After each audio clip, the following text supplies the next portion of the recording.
Everybody talks about the importance of waking up early and having a productive morning. That's something that I completely agreed with because I noticed that every time I wake up early and I'm able to get ahead of time and finish my day early that I expected and able to use that extra time to work on a goal or to work on a project and be able to make progress, that makes me feel good, make me feel really productive. For the longest time, I wanted to build the habit of waking up early, but I would heard the alarm, then I just couldn't get up. I was way too tired. Before, my mornings consist of me waking up at the very last minute. I will be rushing through my morning routine, rushing through my rituals, and by the time I start working, I'm already overstimulated, I'm already stressed, and that is not a healthy way to start off a day because by the time I'm already starting off my day, I already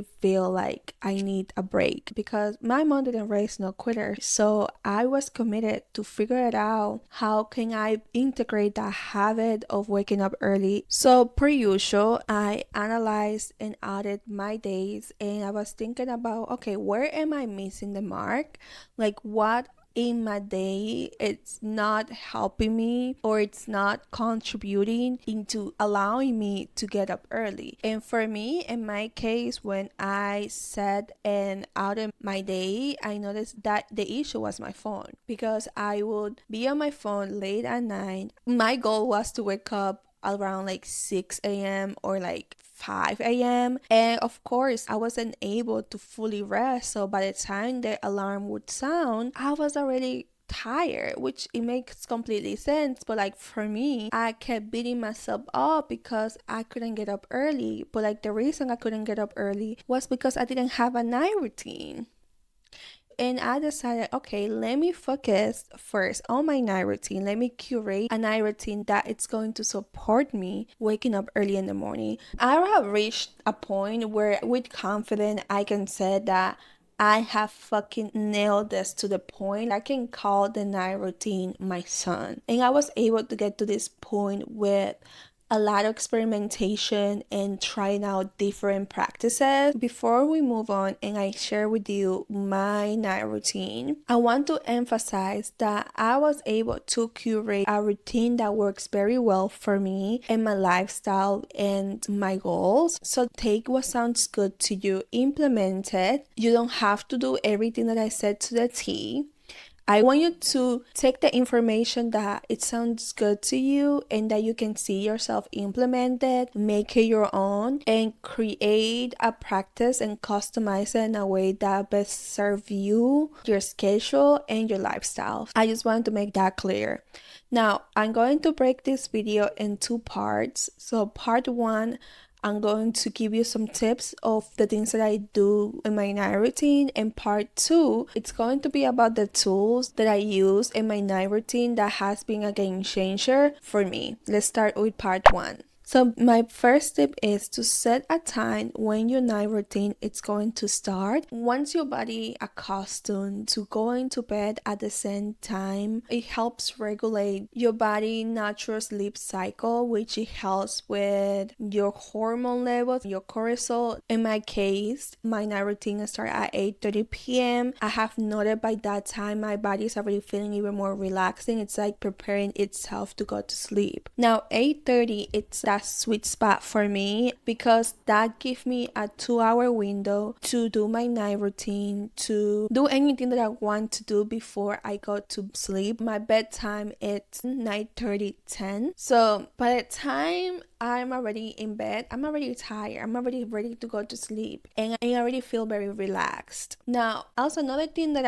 I have been doing around 8:30, that's the time where I disconnect from social media. All my apps are being being blocked by this app. It's called Oppo, because in my particular case, like I mentioned before, my issue was with scrolling late on social media, and I can take that window to focus on other things, which I will talk about it in the next tip. An important thing I wanted to mention about the app, it's that it's not free. You have to pay a subscription. There are multiple apps in the App Store that serve the same purpose, but so far that's the one that I enjoy, and that's the one that has worked best for me. But still, do your diligence and find the one that works best for your need. My second tip is to prep your space and prep yourself for the next day. Usually by the time it's 8:30 and all my apps are blocked, I take that time to clean up my space, to tidy up any mess. Also, I prep myself for the next day. I write down some of the goals that I want to achieve the next day. If I'm going to a workout class, I pick an outfit, or if I want to eat something specifically, if I'm able to prep it ahead of time, I do that. The way that I see prepping for your morning, I see that as a way to showing up for your future self. I talked about this before, but cleaning up and doing things that in the morning when you wake up, you're going to feel so grateful for the past version of you that did that, because now you don't have to worry about that. And also, if you are somebody who struggle with decision paralysis and you get overwhelmed easily, this is a great way to avoid stressing yourself out in the morning. This is something that is very sacred to me. It's not just a simple task, it's something that I do for my future self as a way to build self-trust and showing up for myself. So my next tip is low stimuli activities. So I am the type of person that I don't fall asleep right away. Having an activity that is calming and that supports your nervous system, that doesn't overstimulate your brain, because the point of your night routine is relaxation. For me, my favorite activities to do at night is journaling and reading. Now, I understand not every person enjoyed this. So my other recommendation will be adult coloring books. The other one could be crosswords or puzzles, maybe doing an oracle pool, also listening to a fiction audiobooks. The point is that having an activity that you enjoy, but at the same time it's relaxing until you are feeling sleepy and ready to go to bed. So now let's talk about tools. I already mentioned that I use this app called Oppo to reduce screen time. But also another thing that I wanted to mention as well is that our body has a built-in clock that it's called the circadian rhythm, and it's sensitive as fuck to light. So our phones emit blue light. So blue lights, like the kind from your phones and also light bulbs,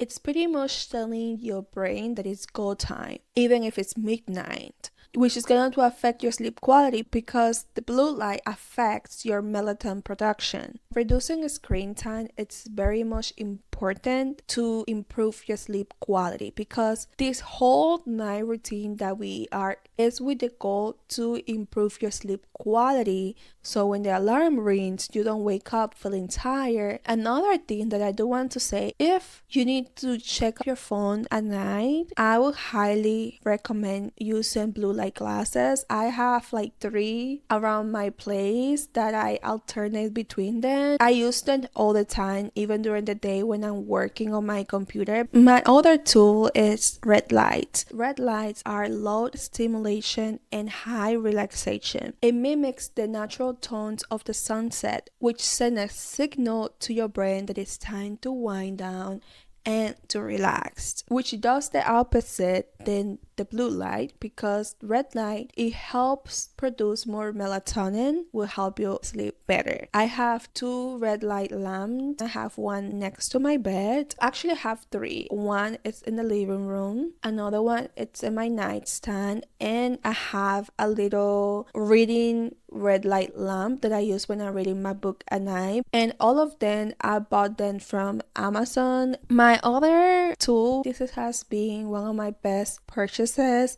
for my night routine, it's the sunset alarm clock. It went viral all over TikTok, and honestly, I'm another fan of it because it's such an amazing way to wake up in the morning. When I was using my phone as an alarm, I used to hate the sound of alarm clock because it feel like I was summoned to fight a fucking war. It would scare me out of my sleep, which is horrible for your nervous system. So with the sunset alarm, it will gradually wake you up softly with warm light that mimics the sunset. So here what this does, it will gently signal your brain that it's time to stop producing melatonin, and it helps you boost your cortisol level naturally. The sunset alarm that I use is called Hatch, and it comes with an app. There are so many gentle sounds to wake up to. Me personally, I use bird sounds. You can also adjust the brightness of the sunset as well. And another thing that I also like about having the Hatch sunset alarm, it has a red light. It's not as bright in my personal opinion, but it does the work. And you can also add like relaxing sound to it. I also seen that it has bedtime stories that you can listen to when you are winding down ready to go to bed. I haven't listened to that personally, but there's so many options in there that you can check it out, and you can buy the Hash alarm on Amazon, but there are also other different brands that you can try as well.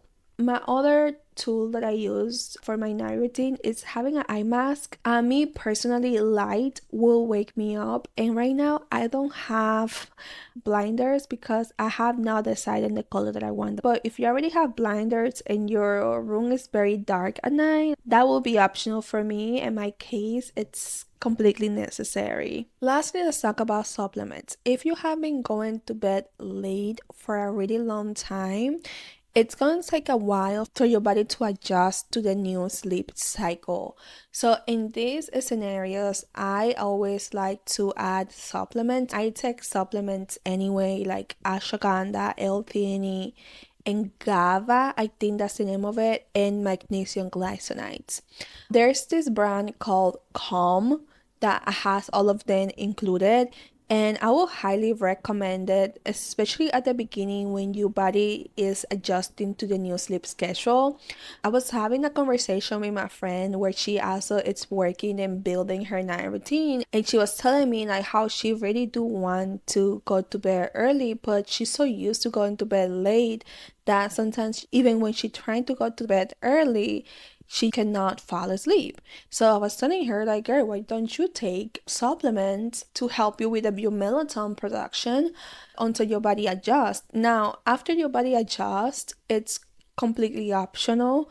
If you want to continue taking supplements, I would say that supplements at the beginning are very helpful, but then eventually that's something that it could be optional for you. Because once you have established sleep cycle and your body it's adjust to going to bed at a specific time, you will not have issues falling asleep early.